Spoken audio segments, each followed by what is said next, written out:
Hello student, myself Ratanlal. Today topics chapter 10th light reflection and refraction 10th class science.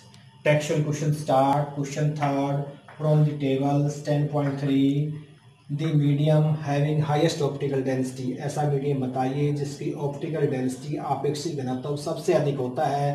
तो answer आएगा diamond.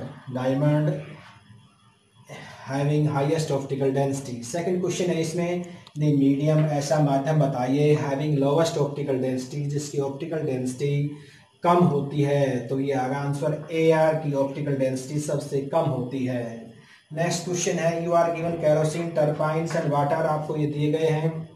In which of these does the light travel fastest, इनमें light सबसे तेज किस में माध्यम में जाएगी। Light travel fastest in water, कि वाटर में सबसे तेज लाइट गति होती है ऑफ गिवन सब्सटेंस, दिए गए सब्सटेंस में, because it's refractive index is low, क्योंकि वाटर का रिफ्रैक्टिव इंडेक्स ऊपर दिए गए केरोसिन और टर्बाइन से कम होता है, इसलिए इसकी लाइट ट्रेवल फास्टेस्ट होती है। फिफ्थ क्वेश्चन है the refractive index of diamond is 2.42, कि डायमंड का जो रिफ्रैक्टिव इंडेक्स है 2.42 है। व्हाट डज इट मीन्स, इसका मतलब क्या होता है। The refractive index of diamond is 2.42, it means that the ratio of speed of light in air, कि the ratio of speed of light in air and the speed of light in diamond is equal to 2.42, कि तो ratio of speed of light air की होगी, the speed of light in diamond की होगी, वो किसके बराबर है 2.42। नेक्स्ट क्वेश्चन है defined one dioptre power of lens. One dioptre power of lens क्या है, डिफाइन कीजिए। One dioptre power of lens whose focal length is 1 metre, जिसकी फोकल लेंथ 1 मीटर होती है। 1d means dioptre. 1d is equal to first a convex lens form a real and inverted image, जो कि real और inverted image बनाता है of A needle सुई का at a distance 50 centimetre from it, जिसकी दूरी 50 सेंटीमीटर दूर है। Where is the needle placed in the form of convex lens, कि कन्वेक्स लेंस के सामने सुई कहाँ रखें। Find if the image is equal to the size of the object, यदि इमेज उसके साइज ऑफ द ऑब्जेक्ट के बराबर है। Find the power of lens, तो हमें पावर ऑफ लेंस ज्ञात करना है। तो क्वेश्चन स्टार्ट करते हैं। Distance of the object, distance of the image निकालेंगे। तो डिस्टेंस ऑफ द ऑब्जेक्ट वस्तु की दूरी हमारे पास फाइंड आउट करनी है, u है, तो हम फाइंड आउट कर लेंगे। डिस्टेंस ऑफ द इमेज हमारे पास 50 सेंटीमीटर दे रखा है।